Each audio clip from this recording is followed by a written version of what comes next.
I have some news about my knee and a couple other things, so I think it's about time for an update. But yeah, let's not do that here. Let's go somewhere else. Okay, that's better. We needed a little bit of a vacation, so we decided to book a last-minute trip to Greece. It's our first family vacation and Zane's first time flying, so it's all very exciting. I'll show you around here a little bit more later. We're on the island roads, and so far it is pretty amazing. Roads? Where we're going, we don't need roads. So the MRI that I took for my knee showed that I have some wear on the medial meniscus. Now I went to see my physiotherapist and she told me that I have to do strength and stability exercises in order to compensate for this. So I'm doing dedicated exercises to make my knees stronger so that I can start running again.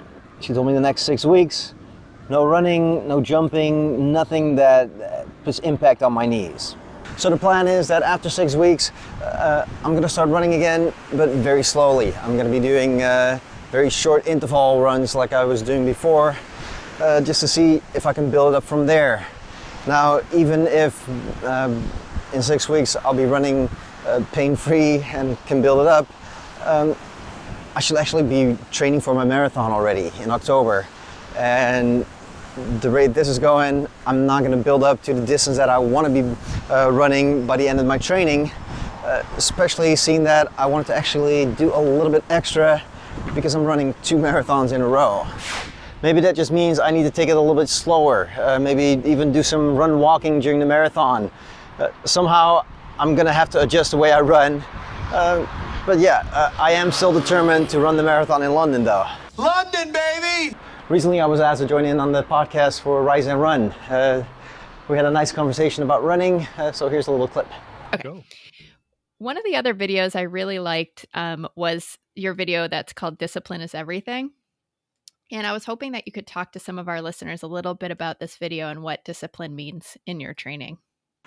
Yeah, like I said when I talked about starting my running, for me it was like something that I knew I had to have to start running. You have to have the discipline to keep going out there and putting in all the training, putting in the work to get to that point that you can run that.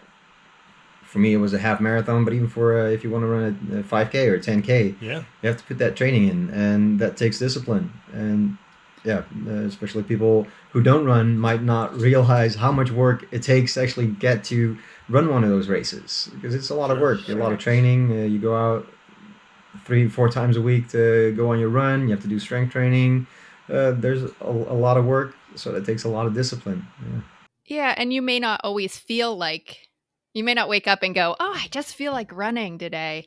No, there's even for me, there's a lot of times because people always, they look at my videos and say, yeah, you're always so positive and you're always out running. So yeah, it's so easy for you. But yeah, there are a lot of days where I don't feel like I want to go running, especially when I wake up, I think, okay, yeah, there's so much stuff I have to do.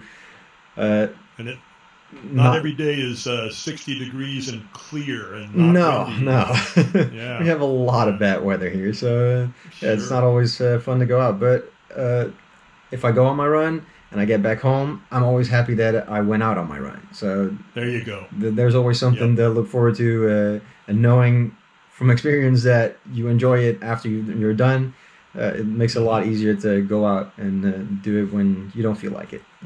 Yeah, absolutely. Now that was just a small part of the podcast. If you want to hear the whole thing, make sure that you check them out. I'll leave a link in the description.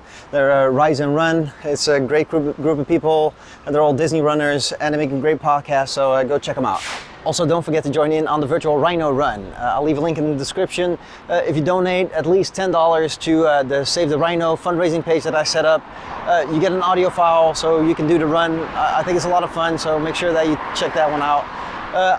I'm gonna enjoy the sun a little bit more. I'll show you around the island in my next videos, so make sure you don't miss those. Until next time, get out there and run.